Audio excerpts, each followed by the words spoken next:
بسم اللہ الرحمن الرحیم۔ صرف میں دو باب استعمال کیے جاتے ہیں، ایک افعل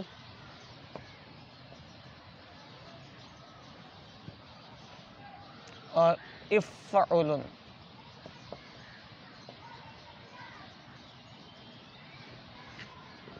یہ اصل میں تفاعل اور تفعل ہوتے ہیں۔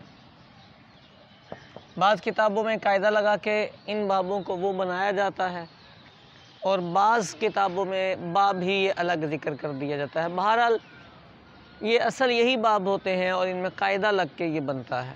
قاعدہ کیا ہے کہ اگر یہ تا ثا جیم دال را دال زال سین شین صاد ضاد طا ظا، ان حروف میں سے کوئی حرف تفاعل کے فا کلمے میں آ جائے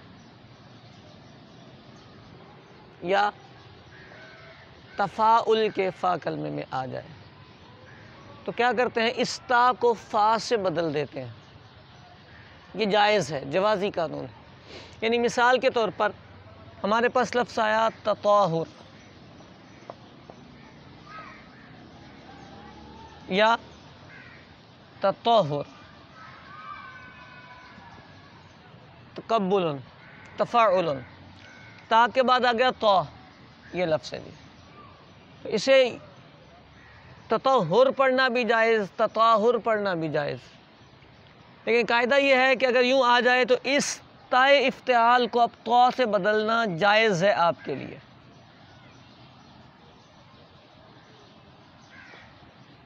فا کلمے کی جنس سے بدلنا جائز ہے۔ جب آپ نے اس کو بدل لیا، یہ یہاں تک جوازی قاعدہ تھا، بدلنے کے بعد اب واجب ہے کہ آپ اس کا ادغام کریں۔ جب آپ اس کا ادغام کریں گے تو آپ یہاں پر تشدید پڑھیں گے۔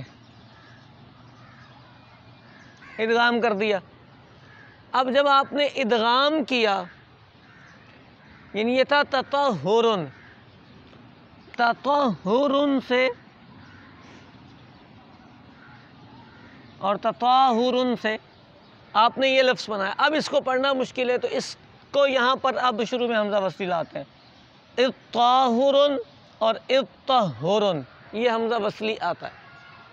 یعنی قاعدہ مشکل نہیں ہے، صرف اتنا ہے کہ باب تفاعل اور تفاعل کے فا میں اگر ان حرفوں میں سے کوئی حرف آ جائے گا تو فا کلمے کی جنس سے تا کو بدلنا جائز ہے۔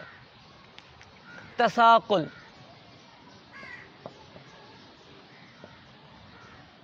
تو تساقل کو سساقل کر دیں، پھر سساقل سے ادغام کر دیں۔